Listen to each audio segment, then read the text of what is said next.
Who are you? That's the question my sister asked me, I think 2 weeks back. And I did not know what to say. I started thinking, who am I? And that got me through a question. I started reflecting, started figuring out, okay, what do I like? What do I not like? One of the things that really helped was being able to start reflecting on what do I do daily.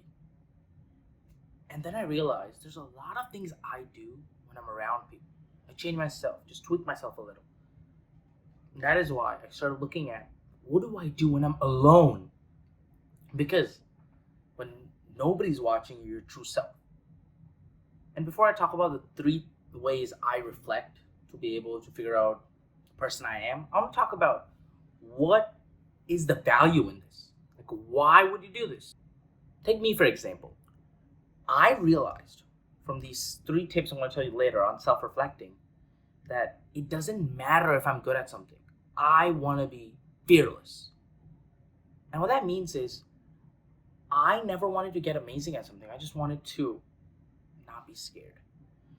And I realized this because when I was reflecting, I started seeing a pattern that most times when I'm sad, disappointed in myself, it's normally because I'm scared. I was scared of trying, scared of failure, scared of being unsuccessful. And when I realized that, I said, okay, that means whenever I'm sad, I need to be able to think of what am I actually afraid of? Because I'm trying to understand not just the emotion, but what is happening behind it. And I realized one of the days when I was the saddest was because I was scared of approaching strangers. I really wanted to, but I was sad because of that. And that's why I started approaching people weekly, because it allowed me to be like, okay, it doesn't matter how the conversation goes. I just need to say, I'm not fucking scared anymore. I'm not. And that's what I did. And when I started doing that, I started feeling better because I realized that it didn't matter if the person just said fuck off or I had a good conversation. It mattered that I wasn't scared.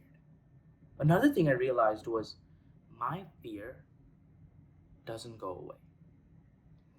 I started approaching people last year in 2024. And at the tail end of the year, I think for 2 weeks, like Christmas, New Year's, I didn't approach people. I got busy. And in January this year, I again started approaching people. I was fucking nervous. I was standing there going, hi, my name is Rohan. What is your name? Oh, that's really nice. You think I'm exaggerating? I'm fucking not. That's how nervous I was. And that's when I realized I can't take 2 weeks off. I need to be on this weekly. So I approach at least one person every week. That way, my fear is going away. I'm weird. I don't know why that happens to me. Like you see, from when I realized these two things, I was able to understand one, that most of the time I'm sad is because I'm not trying. And whenever I feel sad, I always try to think, okay, how can I become less afraid? And the second thing is I always do something on a daily basis. For example, if I get scared of approaching people and talking to them on the phone or whatever, I'll start splitting up into a daily task or a weekly task. That way I can constantly overcome that fear. Now let's talk about the 3 ways to self-reflect, to figure out who you are. The first one, document everything you do daily. And you don't need to document, I mean just write down everything you do. Like content creation, maybe sales calls, maybe studying, maybe work. Once you write all of them down, now try to figure out what are the days you have the best days. For example, that content was amazing when you rewatched it. That sales call went really well compared to the ones that were not that good. Same with coding. When's the time you felt the most productive coding? Like it was efficient, and some other days we make a lot of errors and you get confused. Figure out when was those things really good. And then FYI, I got this from Alex Hermosi. That was really helpful. Once you figure out the amazing days and what's the commonality between them, you start realizing, okay, on the days I make content, I realize that the best is when I really bond with the topic. Like I felt it too. And maybe that's the days. Maybe on sales calls, the days you do the sales calls in the morning, or the time you and really connect with the client. Whatever it is, you write down the commonality on why those were amazing and the other ones were not. This allows you to understand, okay, what are the factors that affect me doing an amazing fucking job and a shitty job? And once you get that, that's really helpful. Because for me, when I figured out, okay, a lot of days when I have the best time shooting or video recording, it's when I know the idea. So that way I can wake up in the morning and just go, okay, I know what I'm going to do. Instead of trying to figure out the script, trying to figure out the thumbnail, and then at the end of it, I'm just tired. I don't want to record anymore. But if I do that the day before when I wake up, let's get it. Let's get it done. This hack allows you to realize how to get better because you realize, okay, these are the things that result in a better call, better content compared to these ones. I just avoid doing these things and I start doing more of the thing that I found the commonality in. The second way is, what do you do when nobody's watching? For me, a lot of it comes down to being not scared. Like what I said, approaching people. I approach people when nobody's watching. Like if I see a pretty girl, I'll go approach her. Not because she's pretty, that's one point. But other things, I want to say to myself that I'm not fucking scared anymore. And don't reflect on stuff when you do with other people there, because there's so many things as we as humans want to fit in a lot of times. Do things when nobody's watching. Like, do compliments on when nobody's watching. Reflect on the days you're alone. What do you do? And are they different from the days you're with people? Because that shows who the fuck you are. A good example. If you don't stick to your diet when you're alone, I don't know if you're just trying to please people or not. I'm not saying anything. I'm just saying it might be a way. Like for me, for I think 4 fucking years, I was not on diet when nobody's watching. I was like sneaking to the fucking pantry to get food and eat as fast as possible so my parents couldn't see. And then I realized it was just hurting me. I was getting more obese over time. And that's when I realized I need to stick to a diet. And now, maybe my parents are home, they're not home. I'm not eating junk food all the time because I value my weight. I'm trying to lose as much as possible. I'm not there yet, but I'm getting there. But a good way to figure that out was seeing, do I do these things when nobody's watching too? And if I don't, why? This allows you to see, are you being true to yourself? And it also allows you to understand who you are. Because once you realize these things and you go, okay, these are the things, then you can figure out, okay, how do I change this? Because if you figure out that, okay, I do this when nobody's watching, then I mean, I really like it and I should do more of it. But if it's like eating snacks like me, then you need to figure out if that's the right decision. Because I realized one thing about discipline that really helped, and I think it would help here too. Discipline is sacrificing what you want right now for what you want in the future. It's an amazing definition. That's why whenever I don't want to do something, I go, do I want to do it in the future? And would my future self want me to do it? Then I go, okay, gotta do it.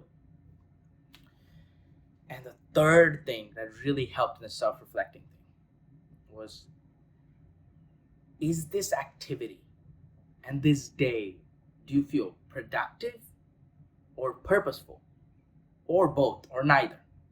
I got this from when I was helping one of my members in my school community.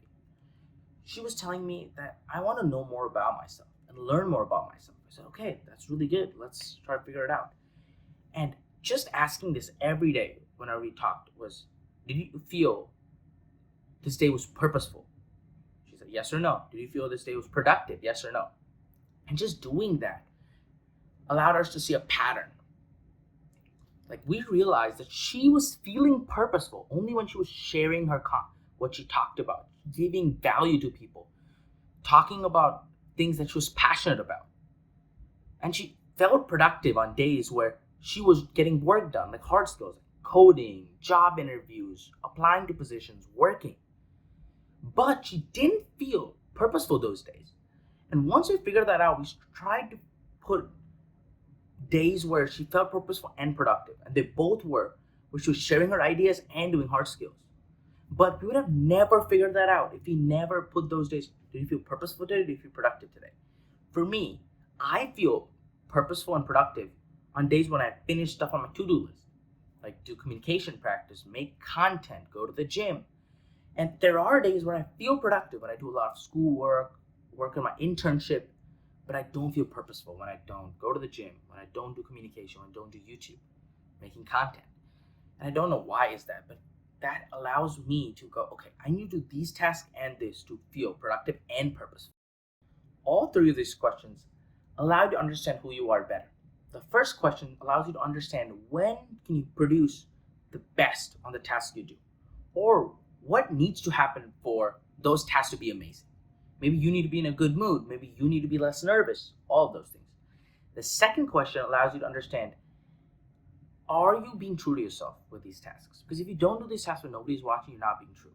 And it's fine. Sometimes you might not want to do these tasks, but you want your future self to be like, whoa, thank God we want to do these tasks. A good way is get external accountability. It is very fucking underrated. I've got external accountability. Maybe your sister, maybe your brother, maybe your parents, maybe your friend, anyone. It would help a lot. Keep you consistent in the gym, eat clean, make more content, whatever. It helps a lot. The last line is productive and purposeful. Because you want to feel productive and purposeful, either one day is purposeful, one day is productive, or both days are productive and purposeful. Because if you just feel productive and not purposeful, you're just working another shitty job. If you feel purposeful and not productive, then you're just talking and you're not doing any work. But if you feel both, you know you're growing. Like for me, I feel productive when I go to the gym, when I do schoolwork and my internship. But I feel purposeful when I make content, when I work on my communication skills. And just being able to do both, all these tasks every day or every other day allows me to feel better. Because you're not going to keep going if you feel shitty all the time. And these were the 3 ways that I self-reflect to be able to figure out who am I. Thank you so much for watching this video. Also watch my last 2 videos, Start Even Before You're Ready, and my second one, What Respecting Yourself Actually Looks Like. And I'll see y'all next time.